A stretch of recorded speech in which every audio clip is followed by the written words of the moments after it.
Hello, welcome back my YouTube channel. आज आपका फिर से मेरे इस यूट्यूब चैनल पे स्वागत है। लास्ट क्लास में जैसे कि आपको पता है कि हमने डायबिटीज़ मेलाइटिस को कम्प्लीटली कवर किया था। आज हम इस डायबिटीज़ मेलाइटिस के कुछ कॉम्प्लिकेशंस होते हैं जो हमने लास्ट क्लास में डिस्कस नहीं किया क्योंकि वीडियो लॉन्ग हो गया था, इसलिए तो आज मैं उसको भी इसी लेक्चर में ऐड करूँगा। ये उससे पहले स्टार्ट करने से पहले मैं रिकैप बता देता हूँ कि मैंने लास्ट क्लास में क्या क्या टॉपिक्स कवर किए थे। मैंने डायबिटीज़ मेलाइटिस के बारे में इंट्रोडक्शन बताया था, फिर इंसुलिन क्या है, ग्लूकोज किस प्रकार से हमारी बॉडी के अंदर अब्जॉर्ब होता है, किस प्रकार से टिश्यू तक जाता है, सारा मैंने डिस्कस किया था लास्ट लेक्चर के अंदर। डेफिनेशन हो गई, ग्लूकोज इंसुलिन हो गया, हाइपरग्लाइसीमिया क्या होता है इसके बारे में बताया। फिर हमने डायबिटीज़ की क्लासिफिकेशन पढ़े, टाइप फर्स्ट, टाइप टू, और उसके बाद हमने गेस्टेशनल डायबिटीज़ पढ़ा क्या होता है, इसके सारे डिस्कशन हमने कर लिए। फिर हमने इसके कोज देखे थे, रिस्क फैक्टर क्या थे, फिर पैथोफिजियोलॉजी देखी थी, किस प्रकार से डायबिटीज़ मेलाइटिस में कोज होती है, कि किस प्रकार से हमारे शरीर के अंदर डेवलप होती है। फिर हमने साइन एंड सिम्टम्स भी देखे थे, जो मैंने सबसे इम्पोर्टेंट आपको बताया था जो क्लासिकल सिम्टम था 3P वाला, तो ये भी मैंने आपको कम्प्लीटली एक्सप्लेन किया था किस किस प्रकार से हो रहा है। तीनों को कोरिलेट करके पढ़ाया था, आसानी से याद हो। तो आपको अगर इसको डिटेल से वापस पढ़ना तो लास्ट लेक्चर एक बार ज़रूर देखना, मेरी जो इसमें प्लेलिस्ट में मिल जाएगा, वहाँ जाके कम्प्लीटली आपको डायबिटीज़ के बारे में मिल जाएगा। उसके बाद मैंने ये बताने के बाद डायग्नोसिस बताया, क्या क्या डायग्नोसिस करेंगे, हिस्ट्री टेकिंग करेंगे, इतने टेस्ट थे वो टेस्ट किए। फिर मैंने सारे टेस्ट को भी डिटेल से यहाँ पर मैंने एक्सप्लेन किया है कि ये फास्टिंग जो शुगर हम लेते हैं इसकी नॉर्मल रेंज, फ्री और डायबिटीज़ की कंडीशन में किस कौन कौन सी रेंज है, सारी मैंने आपको पढ़ाई थी, एक बार देख लो आप। फिर मैंने HbA ऐसी 3 मंथ के लिए होती है, हीमोग्लोबिन वाला जो प्रेगनेंसी के अंदर टेस्ट होता है, ये मैंने पूरा आपको एक्सप्लेन किया था। OGTT भी बताया था, ओरली होता है, ये बताया था। इसको टेस्ट करने के लिए स्टेप्स दी गई कि कैसे किस प्रकार से स्टेप्स परफॉर्म की जाती है। फिर मैंने मैनेजमेंट के बारे में बताया था कि ये मैनेजमेंट कौन कौन से होते हैं। मैंने टाइप 1 और टाइप 2 के अलग अलग मैनेजमेंट बताए थे कि ये दोनों जो फर्स्ट सेकंड तो दोनों में कॉमन थे। फिर मैंने एडवाइजरी बताया था। यहाँ सबसे इंपॉर्टेंट है इंसुलिन थेरेपी और जो ओरल हाइपोग्लाइसीमिक एजेंट्स है इनके बारे में। यहाँ से कंपटीशन में भी बहुत बार मतलब क्वेश्चन पुटअप होते हैं, और नोट सेट के अंदर भी बहुत बार यहाँ से क्वेश्चन है, मैं आपको एग्जाम्पल भी बताऊँगा आगे। फिर मैंने इस इंसुलिन थेरेपी को डिटेल से बताया था, इंसुलिन थेरेपी किस प्रकार से देते हैं। तो इंसुलिन थेरेपी भी हम 4 टाइप से देते हैं कि एक तो रैपिड ऐसी इंसुलिन देंगे जो जल्दी वर्क करे, एक होती है शॉर्ट टर्म के लिए कार्य करती है, एक इंटरमीडिएट, बीच मॉडरेट होती है, एक लॉन्ग होती है। मैंने इसकी ऑन सेट बताया कि अपनी पीक पर कब पहुँच, सॉरी ऑन सेट इनका स्टार्ट कब होता है, कभी अपने पीक पर रहती है, मतलब मैक्सिमम फंक्शन कहाँ कितने घंटे के बाद करती है, और ये कितनी देर तक हमारी बॉडी के अंदर वर्क करती रहती है, ये भी मैंने आपको एक्सप्लेन किया था। तो यहाँ आपको याद रखना कि शॉर्ट वाले को मैंने आर इंसुलिन बोला था, इंटरमीडिएट को मैंने NPH बोला था, यहाँ NPH आगे आएगा, नेशनल या प्रोटोमाइन एक डेड्रोन हो गया। फिर इसके एग्जांपल थे, हिप्सरा थे सारे के, एस्पार्टेट थे, इसका था लेंटस नाम से, कि ये इस पर जो आती है एग्जाम्पल, यहाँ लेंटस नाम से मार्केट के अंदर मिलती है, लॉन्ग एक्टिंग वाली। मैक्सिमम यही चलती है सबके अंदर। इसके बाद मैंने इसके इंपॉर्टेंट पॉइंट्स डिस्कस किए थे, जो ये मैंने ऊपर चारों लिखा है, इनके बताया कि किस प्रकार से इसको दिया जाता है, कौन सा रूट होता है, कौन सी कब देते हैं ये वाले। कि रेपिडो जो शॉर्ट वाली है वो IV देते हैं, IV इसलिए देते हैं कि इमरजेंसी कंडीशन में देते हैं, वरना इंसुलिन का हम IV नहीं देते। जैसे इंटरमीडिएट ओनली सबक्यूटेनियस देते हैं, ये भी मैंने आपको बताया था। लॉन्ग एक्टिंग वाला हो गया, फिर हो गया रेगुलर, किस प्रकार से इसको, ये यहाँ से क्वेश्चन पुटअप हुआ, इस चीज़ का ध्यान रखना कि किस प्रकार से हम लोड करते हैं। ये रेगुलर और इन NPH मिक्स करके देते हैं, सबसे पहले रेगुलर वाली करते हैं फिर ये करते हैं। तो यहाँ एक ट्रिक थी, मैंने ट्रिक लिखाई थी, ट्रिक को याद करने के लिए आयरन वाला याद कर लेना, रजिस्टर नर्स की बात। तो सबसे पहले रेगुलर आ जाएगी, फिर एन मतलब NPH आ जाएगी। तो ये यहाँ की ट्रिक थी। उसके बाद मैंने इसमें ये वाला पूरा बताया था। फिर बताया था कि ओपन वाइल होता है, उसको 1 मंथ तक यूज़ करते हैं, क्लोज को हम रेफ्रिजरेटर में रखते हैं, डार्क स्पेस में रखा जाता है। फिर इसके कुछ साइड इफेक्ट्स भी मैंने यहाँ बताए थे कि एलर्जिक रिएक्शंस हो सकती है। कई बार क्या होता है कि हम एनिमल वाली इंसुलिन ना क्या करते थे कि ह्यूमन के अंदर एनिमल वाला इंजेक्शन जो इंसुलिन होती है वो इंजेक्ट कर देते हैं, उससे एलर्जी हो जाती है, उसको तुरंत स्टॉप करके हम रिप्लेस करते हैं ह्यूमन इंसुलिन से। एक होता है लिपोस्ट्रोपी, होता है इसके अंदर क्या होता है, स्किन के अंदर और जो डिपोज टिश्यू होता है वो डिमेज हो जाती है, अब नॉर्मल चेंजेस आने लगते हैं। इनमें 2 कंडीशन होती है, लिपोएस्ट्रोपी होती है, एक होता है लिपो हाइपरेस्ट्रोपी होती है। तो दोनों को मैंने कंडीशन बताई कि एनिमल इंसुलिन देंगे तो डिम्पल मर जाएंगे, डिम्पल मरने के कारण यहाँ क्या हो जाएगा, इसको स्टॉप करेंगे, फिर हम ह्यूमन इंसुलिन के द्वारा इसको रिप्लेस करेंगे। लिपो हाइपर मतलब बार बार एक ही एक साइड पर जब हम इंजेक्शन इंजेक्ट करवाते हैं तो इसमें क्या हो जाता है, स्किन डिमेज हो जाती है, तो उसको बोलते हैं। तो ये bleeding skin sorry due to repetitive हो गया सम टाइम, ये सॉरी सेम साइड होगी, तो इसमें एडवाइस करेंगे साइड चेंज करनी है। हाइपर हो गया ना, इसका एग्जांपल समझा, मतलब ज़्यादा हो रहा है। और सबसे मोस्ट इंपॉर्टेंट कॉम्प्लिकेशन ये थी, जो ये यहाँ से नोट सेट के अंदर क्वेश्चन आते हैं, इस चीज़ को यहाँ एक बार आप देखना लास्ट लेक्चर के अंदर जाके। कि इसके अंदर हो गया था हाइपरग्लाइसीमिया हो रहा था इन मॉर्निंग, दोनों के अंदर हाइपरग्लाइसीमिया होगा, लेकिन दोनों के अंदर हाइपरग्लाइसीमिया अलग अलग मतलब अलग अलग कोज के कारण होता है। और दोनों के अंदर हम किसके कारण होता है, एनपीएस मैंने इंटरमीडिएट बताया था उसको, ये वाले देंगे तो इसी के कारण ये कॉम्प्लिकेशंस देखने को मिलती है।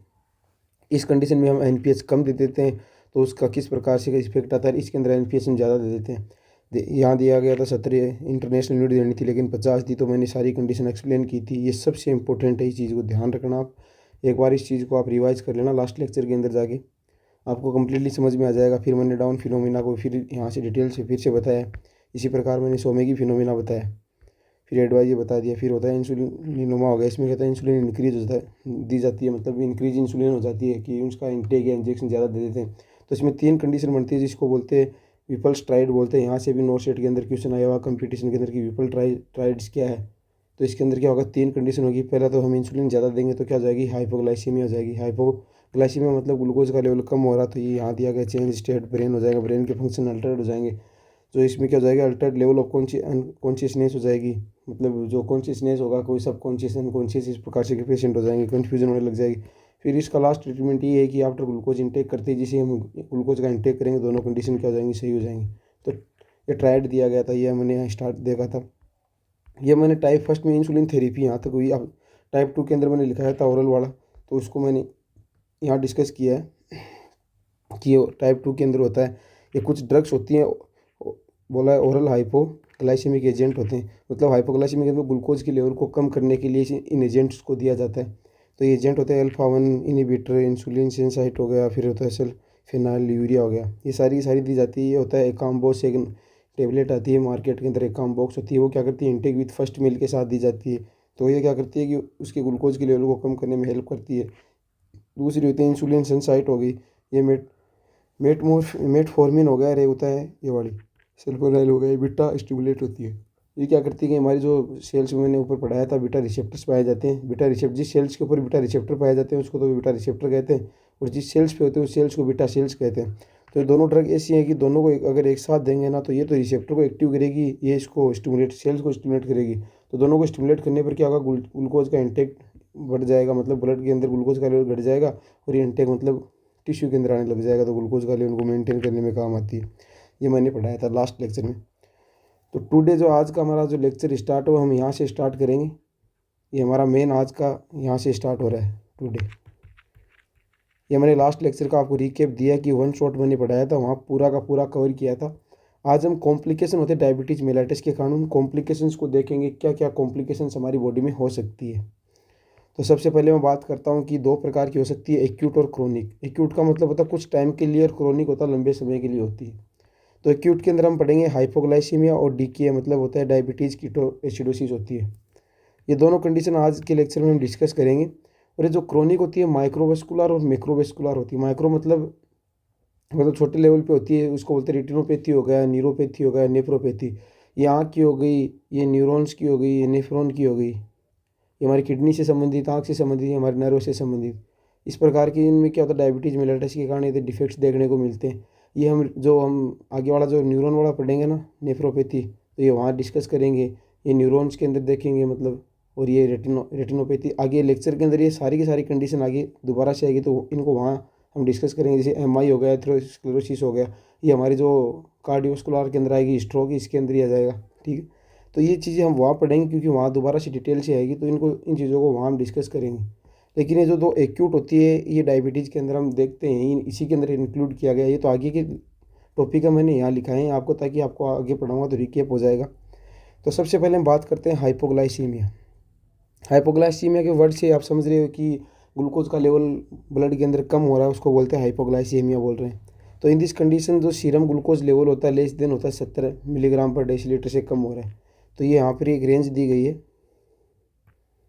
कलर चेंज कर लेते हैं, ये वाली की 70 मिलीग्राम पर डेसीलीटर से यहाँ उसका लेवल कम हो रहा है ग्लूकोज को, तो इस कंडीशन को बोला गया है हाइपोग्लाइसीमिया, ठीक है।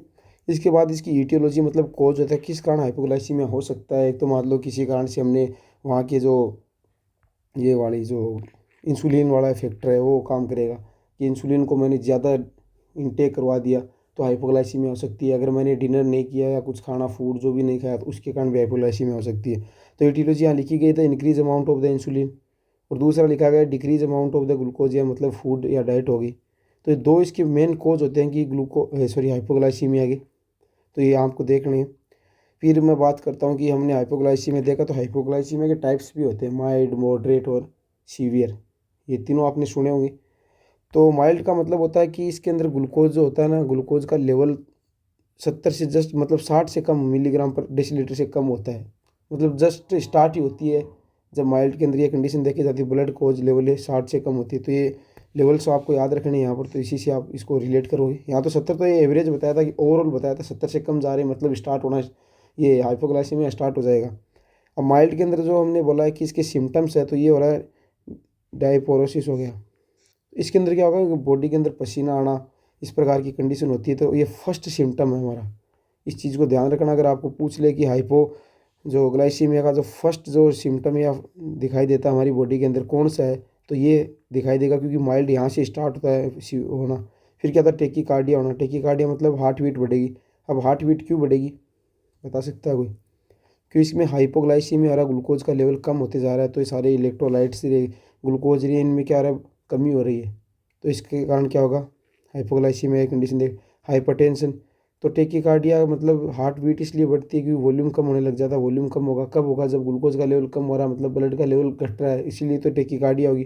टेकीकार्डिया होगी तो मतलब हार्ट तेज़ी से क्या होगा, बीट करेगा। बीट करेगा तो इसमें ब्लड प्रेशर बढ़ेगा, तो ब्लड प्रेशर बढ़ने से हाइपरटेंशन हो जाएगा। फिर बॉडी कूल कूल बॉडी जाएगी। आपने कभी चीज़ ये नोटिस की है कि जब बॉडी के अंदर हमारे ब्लड की कमी आने लगती है तो हमारा जो शरीर होता है वो ठंडा पड़ने लगता है। कोई डेथ, किसी व्यक्ति की जब डेथ होती है ना, तो उसके सबसे पहले जो पेरिफेरल लिम्फ पार्ट होते हैं ये क्या होने स्टार्ट होने, ठंडे होने पड़ जाते हैं। जो पहले के लोग कहते हैं कि बॉडी ठंडी पड़ने लग गई है, अभी नहीं जिएगा, वो इसलिए कहते हैं क्योंकि वहाँ पर क्या होगा, ब्लड का लेवल कम हो गया, मतलब हार्ट जिस दर से काम कर रहा था तो स्लो काम करने लग गया। तो पेरिफेरल जो लिम्फ वाले पार्ट्स हैं वहाँ तक यार ब्लड जा नहीं पा रहा है, तो वहाँ तक ब्लड नहीं गया तो कूल बॉडी ठंडी पड़ने लग जाती है। तो ये माइल्ड के सिम्टम्स है, आपको ध्यान रखने हैं। इसके बाद हम ट्रीटमेंट देखेंगे, इसकी ट्रीटमेंट क्या क्या हम कर सकते हैं। तो ट्रीटमेंट में हम सबसे पहले प्रोवाइड करवाएंगे 10 से 20 ग्राम कार्बोहाइड्रेट बाई ओरल रूट। इसमें हो गया कैंडी देंगे इसको सबसे पहले हम।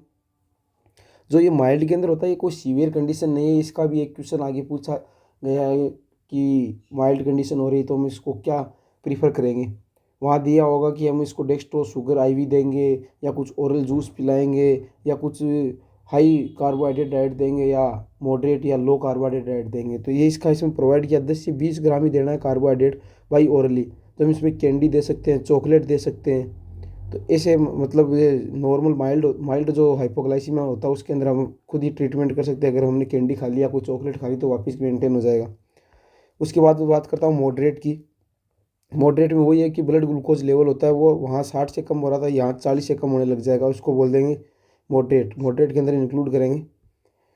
तो इसके अंदर सिम्टम, सबसे पहले हम सिम्टम देखेंगे कि होता है अल्टर्ड लेवल ऑफ कॉन्शियसनेस। अब यहाँ पर क्या होगा कि ब्लड का लेवल, ब्लड में ग्लूकोज का लेवल घट बहुत ही कम होता जाएगा, तो कन्फ्यूजन मतलब सॉरी कॉन्शियसनेस हो जाएगी, अल्टर्ड लेवल कॉन्शियसनेस होने लग जाएगा, कन्फ्यूजन होगी और ब्लड विजन होने लगेगा। अब आपने कभी ये नोटिस किया है कि जब हम लंबे समय तक कोई खाना नहीं खाते, अब हमें खतरनाक वाली भूख लगी हुई है, अब खाना हमारे पास है नहीं, सेल को भी अब ग्लूकोज की बहुत आवश्यकता है।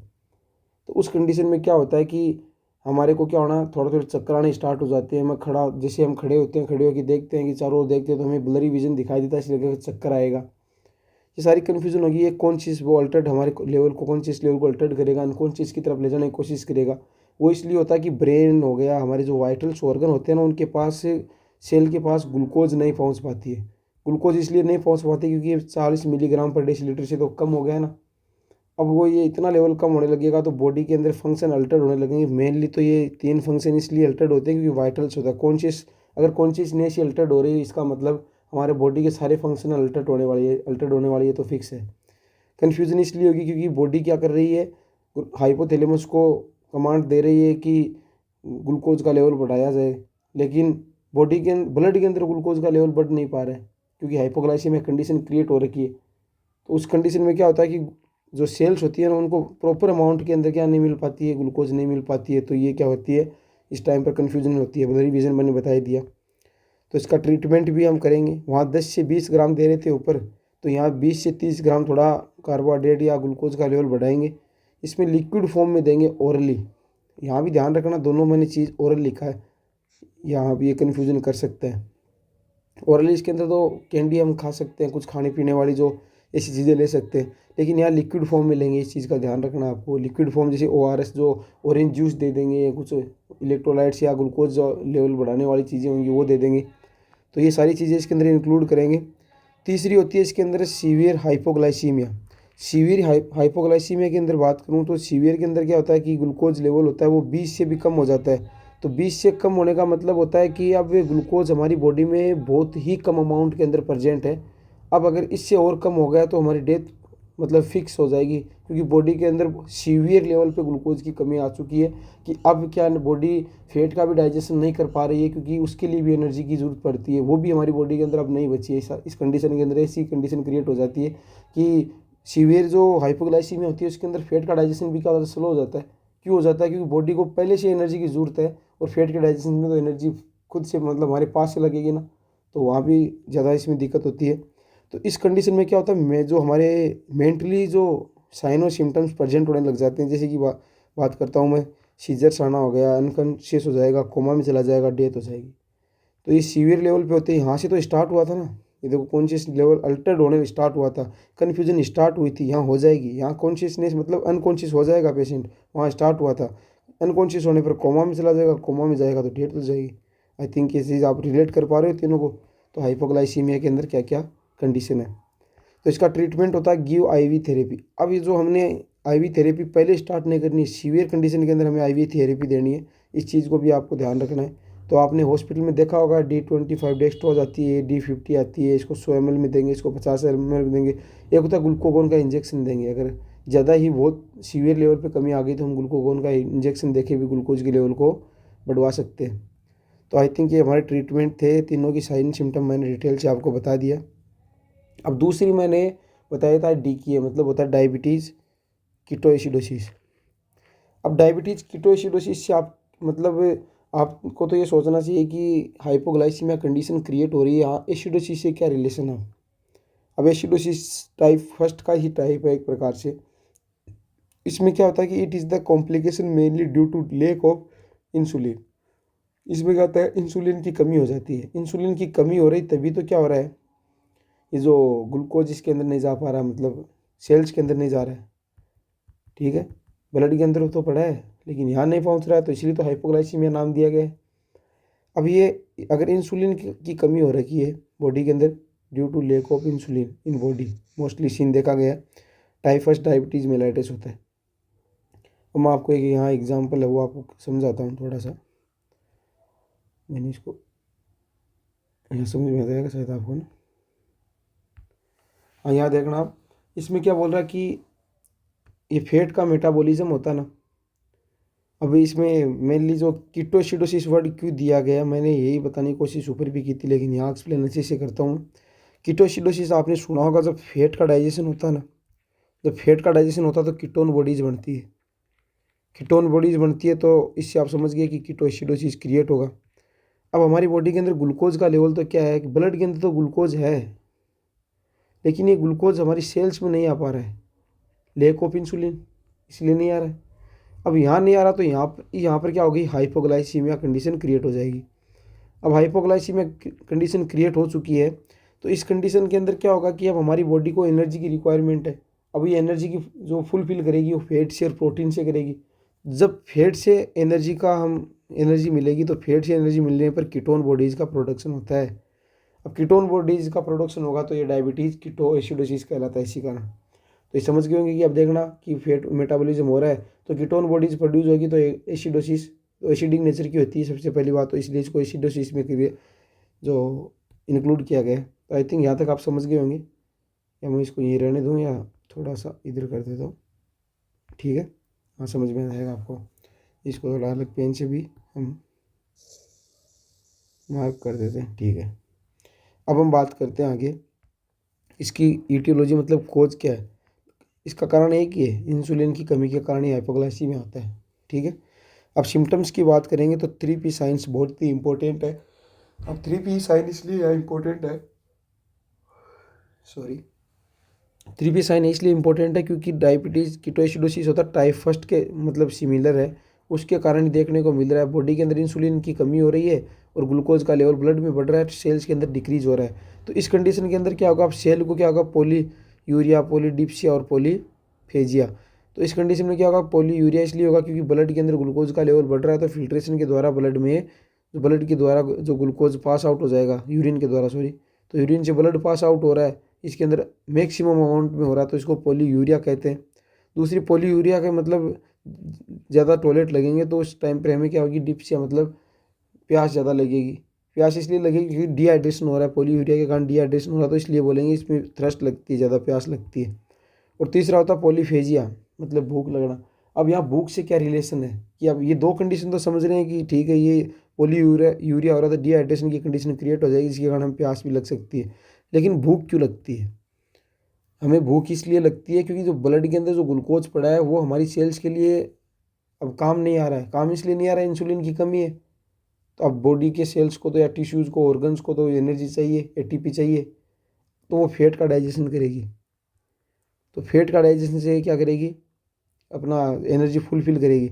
लेकिन ये पॉलीफेजिया इसलिए हमें मतलब ऐसा मतलब भूख की इच्छा इसलिए होती है कि बॉडी को ऐसे लग रहा है कि हमारे पास एनर्जी नहीं आ रही, तो जो सेल्स हैं वो क्या करेगी, सिग्नल्स भेजेगी हाइपोथैलेमस को कि हमें भूख लगी है। जबकि एक्चुअल अमाउंट में ब्लड में ग्लूकोज का लेवल तो बहुत ज़्यादा है पहले से, ये तो इंसुलिन की कमी के कारण ही तो नहीं आ पा रही ना, जबकि लेवल तो ज़्यादा ही है ना। अब ये कंडीशन, ये फीलिंग जो हमारे को भूख की जो कंडीशन होती है ना, वो इसीलिए होती है क्योंकि सेल को वो ग्लूकोज नहीं मिल पा रहा। इसलिए वो क्या करती है कि हाइपोथैलेमस के पास बार बार सिग्नल भेजती है कि हमें क्या हो रखी है, भूख लग रही है, मतलब हमें ग्लूकोज चाहिए। इसलिए ये वाली कंडीशन होती है। एक होता है कुसमल रेस्पिरेशन होता है, इसमें क्या होता है, अब normal regular rate, deep of respiration rate. अब देखना, कुसमल साइन भी बोलते हैं जो ये होता है, कुसमल रेस्पिरेशन इसलिए होता है कि इसमें क्या होता है कि हमारे पास जो एनर्जी नहीं आ रही है कि कोई चीज़, जब हम क्या करते हैं, जब दौड़ के आते हैं ना, तो ये वाली कंडीशन हमारे अंदर आती है। कभी देखा हो तो आपने, हम तेज़ी से रेगुलर रेट, मतलब अब नॉर्मल रेगुलर रेट की बात कर रहे हैं। नॉर्मली हम श्वसन लेते हैं तो इस प्रकार से हमारा जो ये तो, अब वो मत समझ लेना कि एक नॉर्मल रेंज यहाँ तक चल रही है, मतलब बराबर पीक आ रहा था सब में, ठीक है। अब जैसे ही हम क्या करेंगे, कुछ समय साइन दौड़ के आएंगे तो ये रेट होता है अब नॉर्मल हो जाएगी, कभी ऊपर नीचे ऐसे ऐसे ऐसे स्पीड से चलेगी। और डेप्थ मतलब गहराई, इसकी गहराई बढ़ जाएगी। हम लंबी लंबी गहरी गहरी सांस जल्दी जल्दी लेंगे। इस चीज़ लाइन को दोबारा से सुनना कि जब दौड़ के आएंगे तो या ये कुछ समय जो रेस्पिरेशन होता है ये इस कंडीशन के अंदर क्रिएट होता है क्योंकि इसमें ग्लूकोज की लेवल की में कमी आ रही है सेल्स के अंदर। तो वो कहते हैं ना, जब कोई चीज़ तड़पती है तो किस प्रकार से होता है कि कोई चीज़ जैसे तड़प रहा है कोई पेशेंट या कोई भी, तो उसके अंदर इसी प्रकार के साइन देखे जाते हैं। उसमें लंबी लंबी सांसें आती है। आपने देखा होगा वेंटिलेटर पे कोई पेशेंट पड़ा है, उसका चेस्ट एलिवेट हो रहा है, वापस की नीचे गिर रहा है, वापस एलिवेट हो रहा है, तो इसमें रेस्पिरेशन क्या हो जाएगा, फास्ट हो जाएगा और इसकी डेप्थ हो जाएगी, वो भी बढ़ जाएगी। नॉर्मली यहाँ तक थी लेकिन इतनी थी और डेप्थ बढ़ रही है, ठीक है। तो ये वाली कुछ समय रेस्पिरेशन देखने को मिलेगा। एक होता है एसीटोन ब्रीथ होगी, मतलब एसीटोन इसलिए होगी कीटोन बॉडी जाएंगे तो एसीटोन वो उसकी स्मेल हमारे हमारे मुंह के अंदर भी आएगी, ब्लड के द्वारा वो रेस्पिरेशन से भी रिलेशन होता है लंग्स का, तो एसीटोन ब्रीथ होती है। इम्यून रिस्पॉन्स जो डिक्रीज हो जाएगा। अब इम्यून रिस्पॉन्स डिक्रीज इसलिए हो जाएगा क्योंकि सेल्स के पास क्या होगा कि ग्लूकोज नहीं होगा, ग्लूकोज नहीं होगा, एटीपी नहीं बढ़ेगी। एटीपी नहीं बढ़ेगी तो वो अपना फंक्शन डिले कर देगी। डिले करते ही जो बाहर से, जो आउटसाइड से कोई भी जो फॉरेन बॉडी आती है तो वो हमारे इम्यून सिस्टम को वीक कर देती है। तो यहाँ पर ये कंडीशन देखने को मिलती है, नोजिया, वोमिटिंग, डिहाइड्रेशन, ये तो नॉर्मल कंडीशन है। तो ये सारी सारी सिम्टम्स होंगे। हम डीके की बात कर रहे हैं। फिर बात करता हूँ मैं डायग्नोसिस की बात करता हूँ। डायग्नोसिस क्या क्या करेंगे, डायग्नोसिस हम सबसे पहले देखेंगे सीरम लेवल देखेंगे। अगर वो 325 ग्राम पर डेसीलीटर से बढ़ा हुआ है, इसका मतलब होता है कि हमारी बॉडी के अंदर ग्लूकोज का लेवल तो बहुत ज़्यादा है, सॉरी ब्लड वेसल्स के अंदर तो, लेकिन ये बॉडी के अंदर काम नहीं आ रहा है। इसमें डीके हो रहा है, डीके के अंदर बात चल रही है सारी सारी। इसका डायग्नोसिस देखेंगे तो ये इसका ये मतलब ये लेवल देखते पता चल जाएगा कि इसको सीवियर क्या है। एक तो हाइपरग्लाइसीमिया बोल सकते हैं इस कंडीशन, क्योंकि इसके अंदर 180 से ज़्यादा होती है, होने लग जाता है, तो 325 दे रखा है। इस कंडीशन के अंदर कीटोएसिडोसिस होने लग जाता है, ये वाली यहाँ बात बोली गई। दूसरी हम क्या करेंगे, पीएच देखेंगे। अब कीटोएसिडोसिस हो रहा है मतलब एसिड बन रहा है। एसिड बन रहा है मतलब पीएच होगी हमारी जो नॉर्मल पीएच होती है 7.3 5 से 7.45 इस रेंज से क्या हो जाएगी, पीएच हमारी बॉडी में कम होने लग जाएगी। तो ये कंडीशन हो रही है, तो ये भी डायग्नोसिस एक प्रकार का। अब हम क्या करेंगे, दूसरी होगी बाइकार्बोनेट आयन डिक्रीज हो जाएंगे 22 से। अब बाइकार्बोनेट आयन डिक्रीज इसलिए हो रहे हैं कि रेंज है, बाइकार्बोनेट ये बेसिक नेचर का होता है, बेसिक नेचर का होता है, ये डिक्रीज होने लग जाएगा। डिक्रीज होने लग इसलिए लग जाएगा क्योंकि एसिड की अमाउंट ज़्यादा होने लग जाएगी, तो इसलिए जहाँ एसिड ज़्यादा वहाँ जो बेस होता है वो वीक हो जाता है। फिर होता है कीटोनूरिया। कीटोनूरिया मतलब यूरिन के अंदर कीटोन बॉडीज मतलब बाहर निकलना। प्रोटोनूरिया मतलब यूरिन के साथ प्रोटीन का बाहर निकलना।